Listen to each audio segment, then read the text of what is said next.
Hello everyone, আজকে আমি তোমাদের জন্য রান্না করছি খেটকুল পাতা বাটা। প্রথমে তো তেল দিয়ে দিয়েছি, তার উপরে তেলটা গরম হয়ে গেছে। এর মধ্যে আমি দিয়ে দেবো, দেখো, কালো জিরে। এরপর দিয়ে দেবো পরিমাণ মতো কুচানো পেঁয়াজ।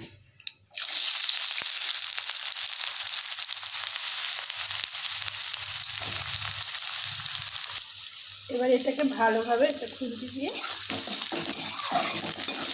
নেড়ে দেবো।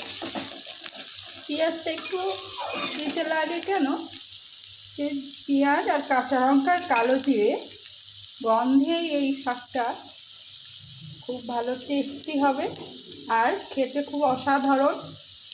আর এটা দিয়েই মনে হবে মাছ মাংস ফেলে এইটা দিয়েই মনে হয় এক থালা ভাত খেয়ে দিতে পারবে, এত ভালো খেতে লাগে। এটা বাটা হবে, এটা আমি করেছি আগে একটু মানে জলে হালকা করে ভাপিয়ে নিয়েছি। নিয়ে এর মধ্যে আমি একটু রসুন একটু কাঁচা লঙ্কা দিয়ে ভালো করে একটা পেস্ট বানিয়ে নিয়েছি। শিলে বাটলে আরও সুন্দর হয়, কিন্তু সময়ের অভাবে হয়নি, তাই আমি এটা মিক্সি করে নিয়েছি।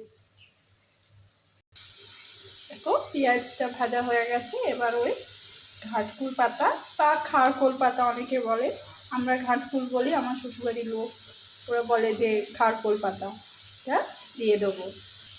তো দিয়ে দিয়েছি। তেলের মধ্যে যেই দেওয়া হয়েছে খুব সুন্দর গন্ধ এসেছে শাকটা। এবার একটু পরে একটু নুন আর একটু হলুদ দিয়ে দেবো। আমি পরিমাণ মতো নুন আর হলুদ দিয়ে দিয়েছি, দিয়ে এটাকে ভালোভাবে একটু নেড়ে দেবো। দিয়ে একটা ঢাকনা দিয়ে চাপা দেবো। চাপা দিয়ে করলে কী হবে, তাড়াতাড়ি এর জলটা মরবে আর খুব সুন্দর শুকনো শুকনো হবে। আর যদি আপনি ঢাকনা চাপা না দিয়ে করেন তাহলে তাড়াতাড়ি তলায় তো লেগে যাবে গ্যাসে হাই ফ্লেমে দিলে। ওই জন্য যত ধিমি আঁচে করবে তত এটা জিনিসটার টেস্টও ভালো হবে আর তাড়াতাড়ি হয়ে যাবে। এটা ধিমি আঁচে হোক। এবার একটা ঢাকনা দিয়ে চাপা দিয়ে দেবো। দেওয়ার পর 1 সেকেন্ড অন্তর অন্তর এটা ঢাকনাটা খুলে নাড়তে হবে, তলায় লেগে গেলে হবে না, তাহলে কি গন্ধটা তো ভালো আসবে না আর খেতে ভালো লাগবে না। দিয়ে দিলাম 2 সেকেন্ড অন্তর অন্তর আমি ঢাকনা খুলে বাড়ি বাড়ি নেড়ে দিয়েছি। দেখুন একদম শুকনো হয়ে গেছে আর গন্ধটা তো অসাধারণ বেরিয়েছে। আর নুনটা আমি ঠিক পরিমাণ মতো দিয়েছি, আমি টেস্ট করে নিয়েছি। তাহলে এটা আমি নামিয়ে ফেলি। পাত্রে নামিয়ে নিয়েছি। তাহলে বন্ধুরা, আমার রান্নাটা কেমন লাগলো আপনারা কমেন্ট করে জানাবেন আর খুব ভালোবাসা দেবেন।